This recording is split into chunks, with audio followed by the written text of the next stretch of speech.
Students, हम लोग कर रहे थे प्रश्न संग्रह 3.2 जिसमें हम लोगों ने 6 क्वेश्चन कर लिया था। अब 7वां प्रश्न देखते हैं। प्रश्न 7 क्वेश्चन पढ़िए जरा। किसी अंकगणितीय श्रृंखला का 11वां पद 16 तथा 21वां पद 29 हो तो श्रृंखला का 41वां पद ज्ञात करें। अब देखिए, अंकगणितीय श्रृंखला का 11वां पद दिया है 16 और 21वां पद दिया 29। ऐसा 2 पद दिया हुआ है और फिर आपसे पूछा कि 41वां पद कितना होगा। अब देखो, अगर आप देखें तो आपको लगेगा 41वां पद निकालना है, तो जैसे हम 20वां निकाले थे, 24वां निकाले थे, वैसे इसको भी निकालेंगे। बिल्कुल सही आपने बोला। लेकिन इसके लिए 41वां पद निकालने के लिए आपको ए का मान और डी का मान चाहिए, और ए का मान और डी का मान यहाँ पे नहीं दिया हुआ है। तो सबसे पहले हमें ए का मान और डी का मान निकालना पड़ेगा। तो कैसे निकालेंगे? ये जो 2 चीजें दी गई है, इसका हेल्प लेके हम ए और डी का मान निकालेंगे। पहले अगर देखो तो क्या दिया हुआ है, अंकगणितीय श्रृंखला का 11वां पद 16 दिया। अब जैसे देखो, nवां पद को tn से प्रदर्शित करते हैं। ध्यान से सुनना, nवां पद रहता है तो उसको tn बोलते हैं। तो जब 11वां पद है तो उसको t11 बोलेंगे। और इस 11वें पद t11 का मान कितना दिया है? 16। और 21वें पद को t21 बोलेंगे। 11वें पद को t11, ऐसे 21वें पद को t21। t21 का मतलब, यहाँ t11 का मतलब 11वां पद, t मतलब टर्म मतलब पद, तो 11वां पद। ऐसे यहाँ 21वां पद, 21वां टर्म मतलब 21वां पद, तो t21 इसका मान कितना दिया? 29। तो t11 का मान 16 दिया है, t21 का मान 29 दिया है, मतलब 11वां पद 16 है, 21वां पद 29 है। तो हम इसी का हेल्प लेके 2 समीकरण बनाएंगे। और जैसे अगर आपको याद हो तो आपने 9th में सीखा था गुणांक समान करने की निश्चय पद्धति। तो समान करने, जो आपका गुणांक समान करने की निश्चय पद्धति है, उससे समीकरण हल किया गया था। वहां पे एक और पद्धति थी, मान रखने की निश्चय पद्धति। आप दोनों में से कोई भी यूज कर सकते हो, पर मैं यहाँ यूज करने जा रहा हूँ गुणांक समान करने की निश्चय पद्धति। उससे समीकरण हल करूंगा, लेकिन सबसे पहले हम समीकरण बनाएंगे। ओके, कैसे जरा देखिए। सूत्र क्या है आपका? tn बराबर a plus N minus 1d। ये सूत्र आपको याद हो गया होगा, tn बराबर a plus N minus 1d। अब यहाँ पे देखो t11 है, तो हम यहाँ पे t11 अगर लें, ध्यान से देखो, ये तो सूत्र है हमारा tn बराबर a plus N minus 1d। और यहाँ t11 अगर हम लें तो n की जगह 11 है, तो यहाँ पे देखिए a अपनी जगह है प्लस n की जगह 11, क्योंकि n का मान 11 है, तो यहाँ n की जगह 11 माइनस 1 ब्रैकेट बन d। अब आप बोलेंगे a और d का मान क्यों नहीं रखा? क्योंकि a और d का मान तो मालूम नहीं है, वो तो मालूम करना है। अब देखिए, ये पूरे t11 का मान, यहाँ से देखो, पूरे t11 का मान 16 है, पूरे t11 का मान 16 है। तो हम t11 को हटा के उसकी जगह 16 लिख देंगे। इधर देखिए, t11 को हटा के उसकी जगह 16 लिख दिया।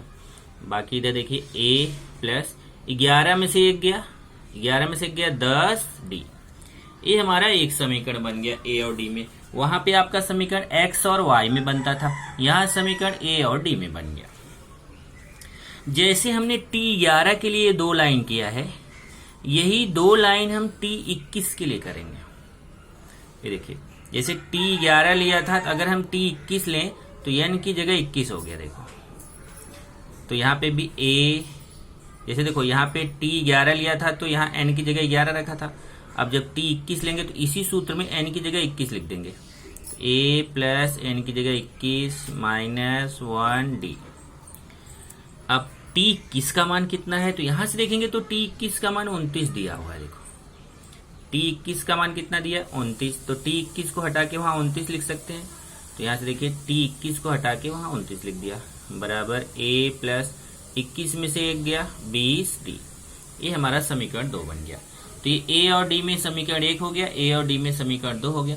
अब इन दोनों समीकरणों को हल करके हम a और d का मान निकाल सकते हैं। तो जैसे मैं यहाँ पे गुणांक समान करने की निश्चय पद्धति से कर रहा हूँ। क्यों?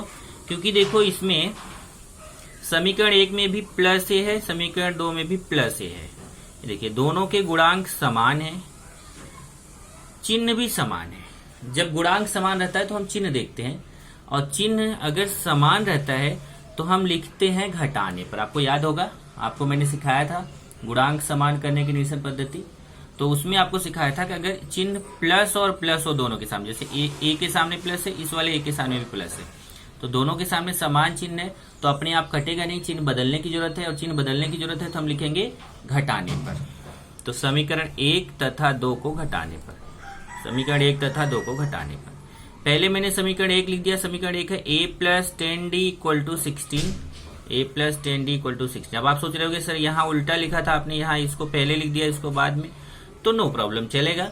बेटर यह है समीकरण में जो चरांक वाला पद है उसको पहले लिखो, संख्या वाला बाद में लिखो, ये ज्यादा सही माना जाता है, बाकी ये भी चलेगा।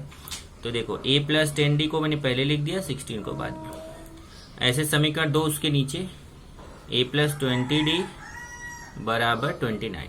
अब जब घटाते हैं तो आपको बताया था मैंने, जब घटाते हैं तो नीचे वाले प्रत्येक पद का चिन्ह बदल जाता है। जैसे इधर a के सामने प्लस है तो माइनस हो जाएगा, 20d के सामने प्लस है तो माइनस हो जाएगा, 29 के सामने प्लस है तो माइनस हो जाएगा। अब a के सामने ये देखो, इस वाले a के सामने प्लस है, a वाले a का चिन्ह माइनस हो गया तो इसके सामने प्लस, इसके सामने माइनस, ये कट गया।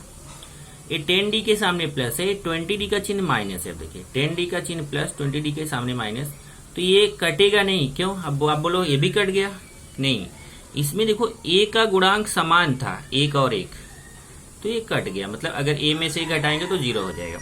लेकिन यहाँ जब देखिए गुणांक समान नहीं है तब घटेगा, ये प्लस है माइनस है, ये देखो 10d के सामने प्लस है, 20d के सामने माइनस है, तो प्लस माइनस घटता है, बड़ी संख्या का चिन्ह। 20 में से 10 गया, 10d, और बड़ी संख्या 20d का चिन्ह माइनस है तो माइनस। ऐसे 16 के सामने प्लस है, 29 के सामने माइनस, तो प्लस और माइनस घटता है, बड़ी संख्या का चिन्ह। 29 में से 16 गया 13, 29 बड़ा है उसके सामने माइनस है तो माइनस। अब ऋण 10 का d के साथ यहाँ गुणा छिपा हुआ है, ऋण 10 और d के बीच में यहाँ गुणा छिपा है, तो ऋण 10 उधर जाएगा भाग में, तो यहाँ d बचेगा, वहाँ ऋण 13 है, और ऋण 10 उधर भाग में चला गया, मतलब बटे में चला गया। यहाँ ऋण ऋण कट जाएगा और 13 में 10 का भाग देंगे। अब भाग देना आपको आता होगा, 13 में 10 का भाग दोगे तो आएगा 1.3। आप भाग देके चेक करो, 13 में 10 का भाग दोगे 1.3 आएगा। अब ये जो d का मान आ गया, इस d का मान आप समीकरण 1 में भी रख सकते हो, 2 में भी रख सकते हो, किसी भी एक समीकरण में रख के a का मान निकालो। तो d का मान समीकरण 1 में रखने पर, मैं समीकरण 1 में रख रहा हूँ, तो समीकरण 1 पहले लिखूंगा, a plus 10d equal to 16, इसको लिख दिया। अब यहाँ d का मान 1.3 है, तो यहाँ d की जगह मैं रखूंगा 1.3, a प्लस 10, यहाँ बीच में गुणा छिपा है, d का मान कितना 1.3 है, तो d की जगह 1.3 इक्वल टू 16। अब a प्लस, ये देखो 10 में 1.3 का गुणा करेंगे, 10 में 1.3 का गुणा करेंगे तो आएगा 13 बराबर 16। अब प्लस 13 बराबर को उधर ले जाओ, तो प्लस है उधर जाके माइनस हो जाएगा, तो यहाँ a बचेगा, और प्लस 13 उधर जाके माइनस 13 हो गया। 16 में से 13 माइनस करेंगे तो a का मान कितना आ जाएगा 3। तो अभी हमें a का मान भी मिल गया, d का मान भी मिल गया। तो अब हमारा एक क्वेश्चन हो गया इसके पहले जैसे आपने तीसरा चौथा पांचवा किया था। अब तीसरा चौथे पांचवे में आप जैसे किए तो सेम अब क्वेश्चन आ गया, क्योंकि अब हमें a और d का मान मिल चुका है। जब a और d का मान मिल गया तो हम 41वां पद आसानी से निकाल सकते हैं। कौन से सूत्र से? सूत्र हमारा है nवां पद, nवां पद tn बराबर a plus n minus 1d, और हमें निकालना है 41वां पद। तो देखो nवां पद था तो tn, अब 41वां पद है तो n की जगह 41 हो गया, तो यहाँ n की जगह 41, t 41। अब a का मान रख देंगे, n का मान रख देंगे, d का मान रख देंगे। अब देख लो a और d का एक बार फिर से, a का मान 3 है, a का मान 3 है, d का मान 1.3 है। तो यहाँ से देखिए a की जगह 3 रखा गया, d की जगह 1.3 रखा गया, और n का मान यहाँ से देखो 41 है, तो n की जगह 41 रख दिया। अब यहाँ पे 3 प्लस 41 में से 1 घटा दो 40, यहाँ गुणा छिपा हुआ है, गुणे 1.3। पहले गुणा करते हैं तब जोड़ते हैं, पहले 40 में 1.3 का गुणा करो 52 आएगा, गुणा करना आपको आता है। 40 में 1.3 का गुणा करोगे 52 आएगा, 52.0 आएगा, मतलब 52, और ये 3, 52 में 3 जोड़ेंगे 55। तो इस तरीके से हमें 41वां पद आ गया उत्तर में कितना, 55। तो पहले हमें a और d का मान निकालना था, फिर उस मान को रखना था। अब प्रश्न 8 है, 11, 8, 5, 2 इस अंकगणित श्रृंखला में संख्या ऋण 151 कौन से क्रमांक का पद होगा? मतलब हमें ये पता करना है कि अगर हम ऐसे 11, 8, 5, तो देखो यहाँ पे 3 कम हो रहा है। देखो 11 में 3 कम हुआ तो 8 आया, 8 में 3 कम हुआ 5, 5 में 3 कम हुआ 2, ऐसा 3 कम होके संख्या हो रही है। तो कब जाके, अगर हम ऐसे लिखते जाएं तो कब जाके कौन से पद पे जाके ऋण 151 आएगा, ये हमें पता करना है। तो आप चाहे तो लिख के चेक कर सकते हो, जो उत्तर इसका आया रहेगा वही आपका भी आएगा, लेकिन यहाँ पे हम सूत्र से हल करेंगे। दी गई अंकगणितीय श्रृंखला, अंकगणितीय श्रृंखला क्या है, 11, 11, 8, 5, 2। इसमें पहला पद ए का मान कितना है, 11। सामान्य अंतर डी निकालेंगे कैसे, T2 माइनस T1, 8 माइनस 11। ये देखो T2 माइनस T1, 8 माइनस 11, तो कितना आ गया, ऋण 3। कैसे देख लो, T2 का मान 8, फिर माइनस T1 का मान 11, तो 8 के सामने प्लस है, 11 के सामने माइनस है, प्लस माइनस घटता है, बड़ी संख्या का चिन्ह, 11 में से 8 गया 3, बड़ी संख्या के सामने माइनस। अब हमें यहाँ पे बोला कि कौन से पद पे जाके ऋण 151 आएगा, मतलब ऐसे जाके लास्ट में कब जाके ऋण 151 आएगा, ये हमें पता करना है। तो हम क्या करेंगे, हम देखेंगे पहले कि कब जाके ऋण 151 आएगा, कौन से पद पे जाके आएगा।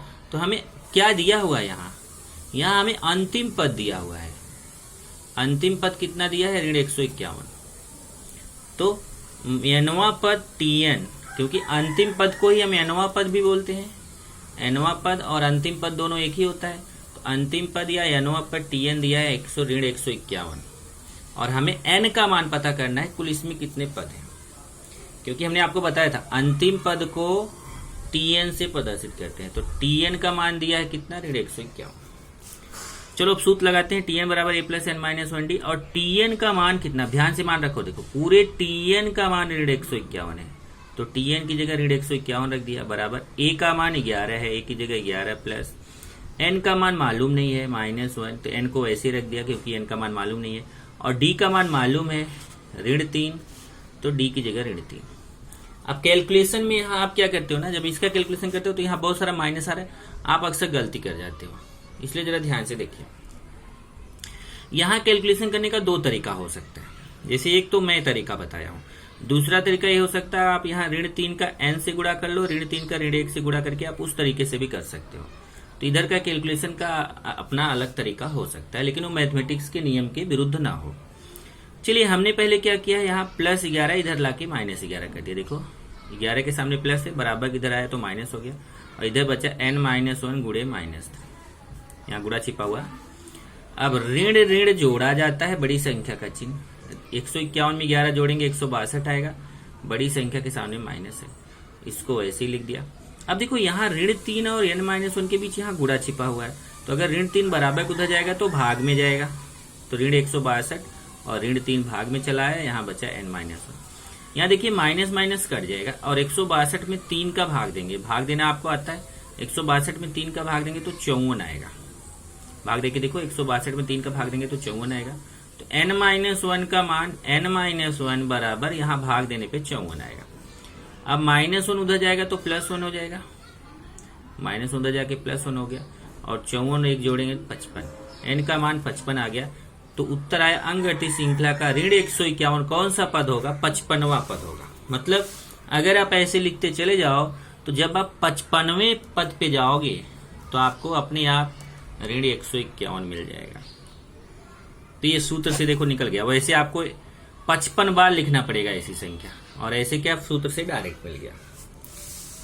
9वां क्वेश्चन है 10 से 250 तक की प्राकृतिक संख्याओं में कितनी संख्याएं 4 से विभाज्य। अब हमें देखना है कि 10 से लेके 250 तक की जो संख्या है उसमें ऐसी कितनी संख्याएं जो 4 से कटती हैं। तो सबसे पहले देखो 10 है, 10 4 से नहीं कटता। 10 के बाद क्या आता है 11, 11 भी 4 से नहीं कटता। 11 के बाद क्या आता है 12, 12 4 से कटता है, तो यहाँ पे ले लिया 12। अब 12 के बाद 13 4 से नहीं कटता, 14 भी नहीं कटता, 15 भी नहीं कटता, फिर 16 कटता है, तो यहाँ ले लिया 16।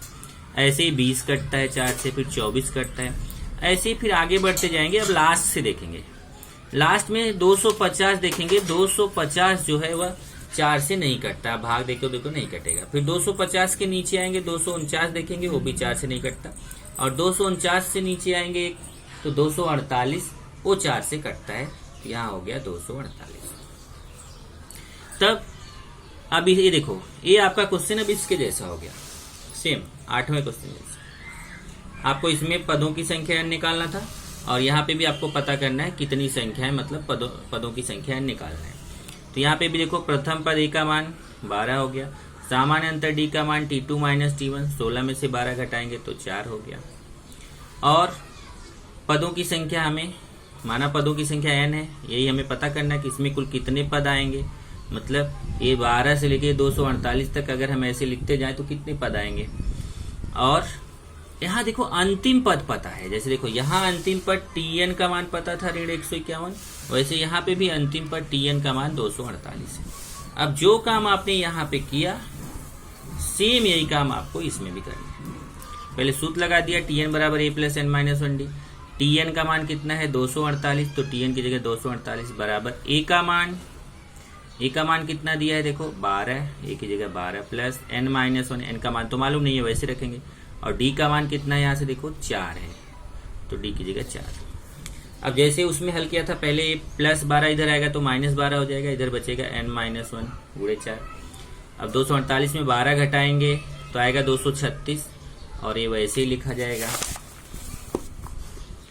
फिर 4 का गुणा उधर जाके भाग हो जाएगा, तो 236 से भागे 4, इधर बचेगा n माइनस 1। 4 से इसमें भाग देंगे तो आएगा 59, तो n माइनस 1 का मान भाग देके 59 आ जाएगा देखो। फिर माइनस 1 उधर जाके प्लस 1 हो जाएगा, 59 और 1 60। इसका मतलब 60 पद होंगे। अगर 10 और 250 के बीच अगर आप ये देखो कि 10 के बाद से लिखना शुरू करो, 10 से लेके 250 तक अगर आप ऐसी संख्याएं देखो जो 4 से कटती हो, तो कुल कितनी संख्याएं 4 से कटने वाली मिलेंगी आपको? कुल 60 संख्याएं मिलेंगी जो 4 से कटती है। 10वां क्वेश्चन है, किसी अंकगणित श्रृंखला का 17वां पद उसके 10वें पद से 7 अधिक है तो सामान्य अंतर ज्ञात करें। अब देखिए, अंकगणित श्रृंखला का 17वां पद उसके 10वें पद से 7 अधिक है, ये दिया गया।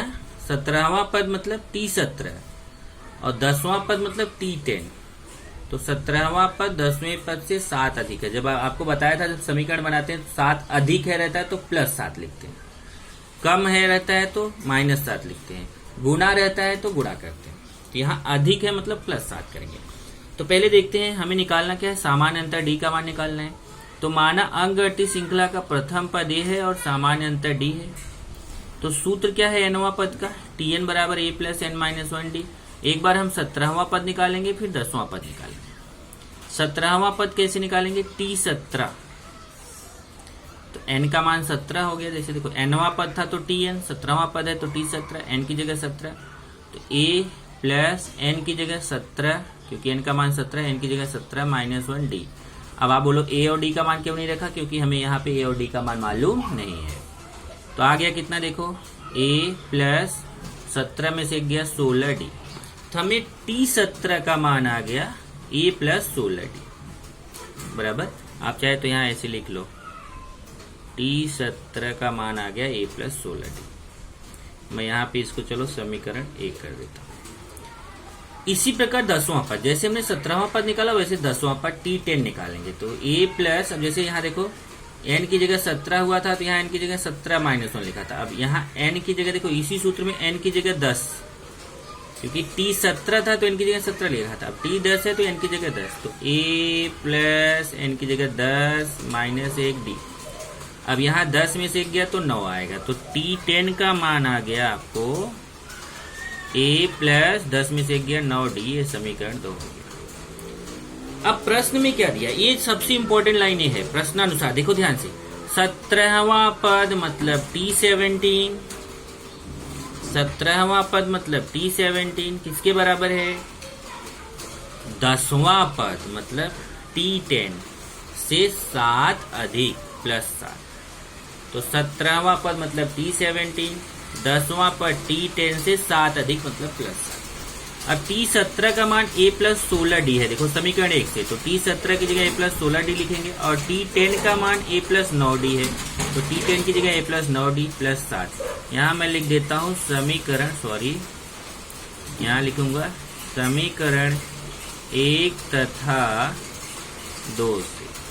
देखो T17 का मान a+16d है, तो T17 की जगह a+16d रख दिया, और T10 का मान a+9d है, तो T10 की जगह a+9d रख दिया, और a+7।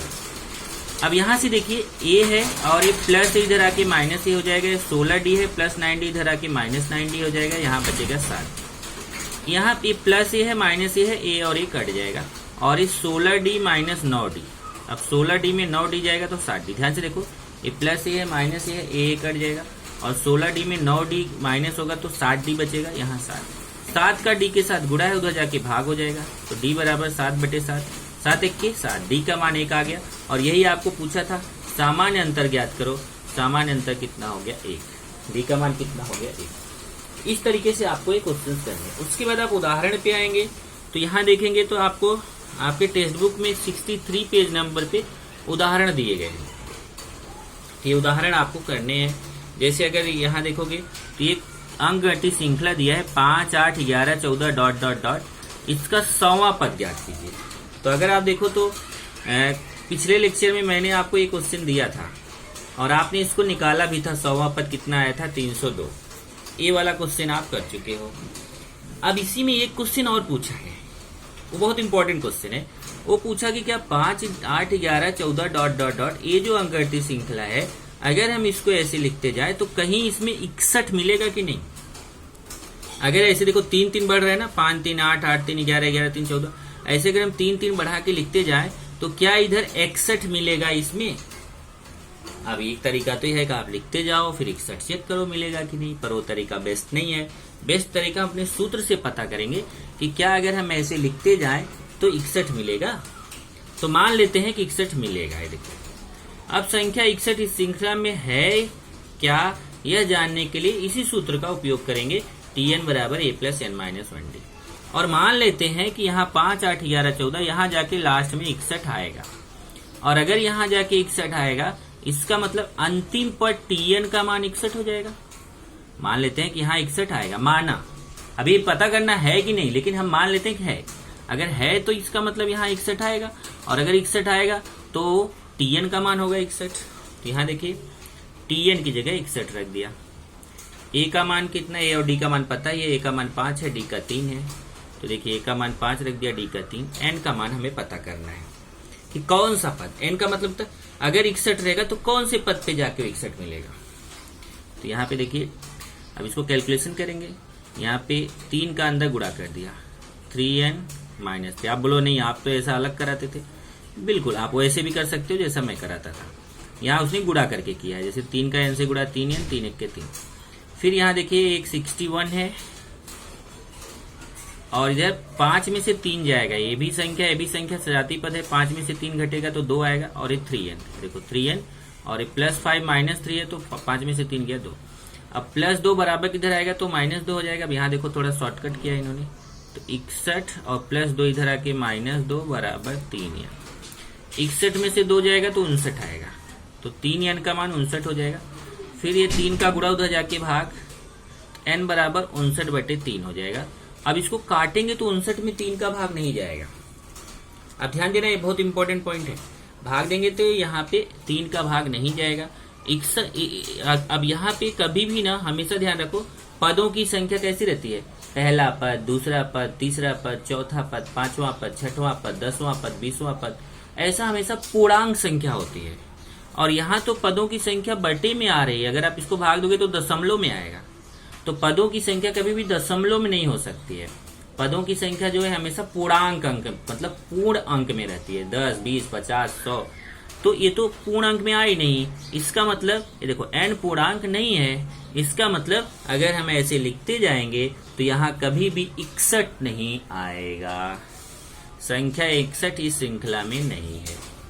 ऐसे ही थोड़ा सोचे है, इसको भी आप जरा पढ़िएगा, बहुत अच्छा सा पॉइंट है। ओके, हम आगे बढ़ते हैं। यहाँ देखिए पेज 64 पे उदाहरण है। पेज 64 पे बहुत सारे उदाहरण दिए गए हैं। अगर आप देखोगे तो इसी में 4 उदाहरण है, तो मैं फटाफट डिस्कस करता हूं क्योंकि ये क्वेश्चन आपको कराए गए हैं। निम्नलिखित अंकगणितीय श्रृंखला के लिए Tn ज्ञात कीजिए, इसके आधार पर 30वां पद ज्ञात कीजिए। अब देखिए अंकगणितीय श्रृंखला दिया 3, 8, 13, 18, 3, 8, 13, 18 डॉट डॉट डॉट। अब इसमें प्रथम पद a का मान, अब यहाँ लिखा है T1 3, T2 8, T3 13, T4 18, ऐसा कुछ जरूरी नहीं था। देखो पहला पद a का मान जो है वो T1 के बराबर रहेगा, मतलब a का मान 3 हो गया। तो डायरेक्ट आप लिख सकते हो प्रथम पद a बराबर 3 और सामान्य अंतर d का मान T2 माइनस T1, 8 में से 3 घटाएंगे तो 5। अब Tn का सूत्र होता है a plus N minus 1d, क्योंकि हमें देखो यहाँ Tn निकालना, ध्यान देना, Tn बराबर a plus N minus 1d। अब यहाँ एक बहुत इंपॉर्टेंट पॉइंट है, अगर वो यहाँ दो क्वेश्चन पूछा, एक तो पूछा Tn ज्ञात कीजिए, फिर दूसरा क्वेश्चन पूछा तीसवां पद ज्ञात कीजिए, मतलब आपको दो दो आंसर निकालने, पहले Tn का आंसर क्या आएगा वो बताना, फिर तीसवें पद का क्या आएगा वो बताना। तो एक चीज मैं आपको समझाता हूँ, ध्यान से सुनना। जब कभी भी क्वेश्चन में बोला है Tn ज्ञात करो n, तो आप समझ लो उत्तर आपका n में आएगा। अगर बोलता है Tx ज्ञात करो तो उत्तर x में आएगा। अगर बोलता है Ty ज्ञात करो तो उत्तर y में आएगा। लेकिन अगर बोलता है T10 ज्ञात करो तो उत्तर संख्या में आएगा, T20 ज्ञात करो उत्तर संख्या में आएगा। मतलब यहाँ n की जगह अगर अक्षर है तो उसी अक्षर में उत्तर आएगा, और n की जगह अगर संख्या है तो संख्या में उत्तर आएगा। यहाँ देखो Tn ज्ञात करना मतलब संख्या में उत्तर आएगा। ये देखिए Tn बराबर a plus N minus 1d। अब हमें Tn निकालना है, तो a का मान कितना है, देखो a का मान 3 है, a की जगह 3 प्लस n का मान n ही है, देखो n माइनस 1, और d का मान 5 है, d की जगह 5। अब इसका कैलकुलेशन करेंगे। यहाँ पे देखो उसने बोला है कि a का मान 3 और d का मान 5 रख दिया। ये सब लिखने के तरीके हैं अलग अलग, ऐसा लिखने की जरूरत नहीं है। अब देखिए 3 प्लस यहाँ 5 का गुणा करो, 5 का n से गुणा 5n, 5 का 1 से गुणा 5 है, देखिए 5 का n से गुणा 5n प्लस है 5n, और 5 1 के 5 है माइनस। अब यहाँ पे देखिए ये 5n और ये प्लस 3 है माइनस 5 है, प्लस माइनस घटता है बड़ी संख्या का चिन्ह, 5 में से 3 गया 2, बड़ी संख्या के सामने माइनस है, तो 5n माइनस 2 आ गया।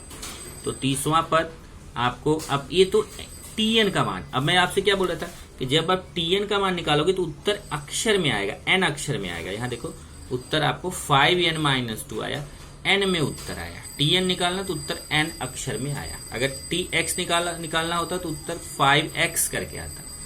अगर यहाँ पे Ty होता तो 5y करके आता। अक्षर है तो अक्षर में उत्तर आएगा। अब जैसे यहाँ बोला तीसवां पद, अब देखो अब यहाँ पे संख्या बोल दिया तो T30, तो इसको निकालने का दो तरीका है। एक तो आप अपने सूत्र से निकाल सकते हो, ये आपको निकालना आता है। दूसरा अगर आप Tn निकाल चुके हो ना, तो आप डायरेक्ट इसमें n का मान रख के ना कर सकते हो। जैसे देखो यहाँ Tn है, यहाँ T30 है, n का मान 30, तो यहाँ n की जगह 30 रख दो। देखो 5 बीच में गुणा छिपा हुआ है, n का मान 30। देख लो यहाँ Tn है, यहाँ T30 है, तो n की जगह 30 हो गया, तो यहाँ पे भी n की जगह 30 रख दो। 5 बीच में गुणा, n का मान 30 माइनस 2।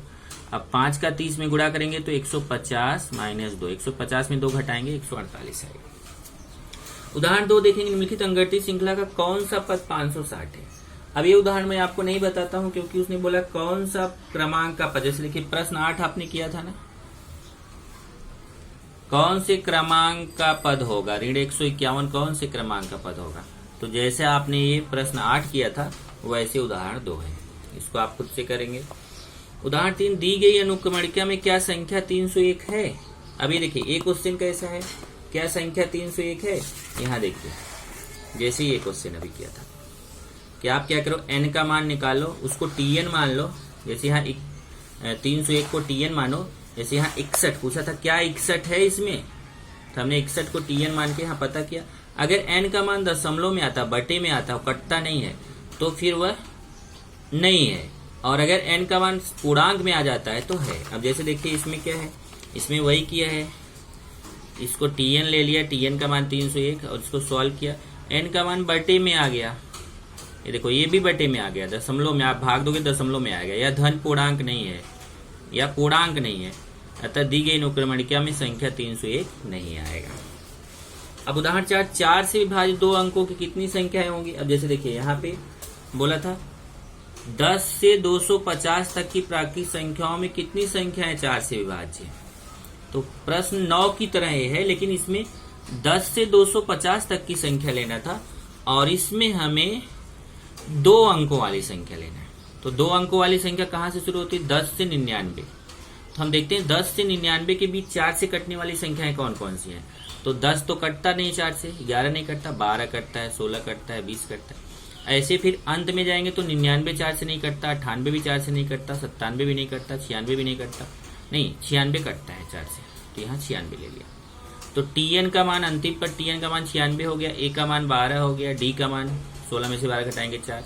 फिर ये Tn का सूत्र लगा के हम N का मान निकाल सकते हैं। कुल कितना N का मान है 22। उदाहरण 5 देखेंगे, यदि किसी अंगगठित श्रृंखला का 10वां पद 25, 18वां पद 41 है तो उस श्रृंखला का 38वां पद ज्ञात कीजिए। एक क्वेश्चन सेम आपका ये उदाहरण यहाँ पे देखिए, ये प्रश्न 7 जैसा है। देखिए प्रश्न 7 कैसा है, 11वां पद 16, 21वां पद 29 तो 41वां पद ज्ञात करो। वैसे देखो यहाँ पे 10वां पद 25, 18वां पद 41 तो 38वां पद ज्ञात करो। तो सेम उदाहरण 5 प्रश्न 7 के जैसा आपको करना है। बस इसमें एक क्वेश्चन और पूछा है, nवां पद 99 हो तो n का मान ज्ञात करो। अब nवां पद मतलब Tn का मान 99 दिया है। देखो nवां पद मतलब Tn का मान 99 दिया, n का मान निकालना है तो आसानी से आप निकाल सकते हो। देखो सूत्र लगा के Tn की जगह 99 रख दिया, A का मान 7 पता ही है, यहाँ से देखेंगे ये देखो निकला है, D का मान 2 निकला है और A का मान 7 निकला है। A की जगह 7, D की जगह 2 और कैलकुलेशन करके n का मान हम आसानी से निकाल सकते हैं। तो इसमें आपको 2 चीजें निकालना है, एक तो आपको 38वां पद निकालना है और दूसरा आपको n का मान निकालना है। इस तरीके से आपका ये उदाहरण भी खत्म हो गया। तो यहाँ से 3.2 खत्म होता है। अगले लेक्चर में हम लोग 3.3 पढ़ेंगे।